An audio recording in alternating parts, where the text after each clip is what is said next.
confession of guilt. You said yes to that. Yeah. No, I'm just reiterating the question, Mr. President. It's not about guilt or a wrong.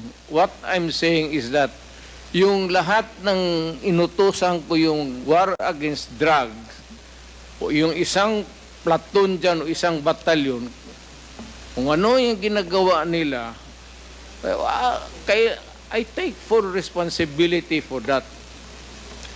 Mr. President, you are surrounded by, I believe, 4 lawyers. Hindi ko na kailangan, ma'am. Because you are a lawyer yourself. I can take of myself. I can take care of myself. And of course, you understand the elements of an extrajudicial confession. Yes. You confirm that you are of sound mind. And not only that, body Yes. as well.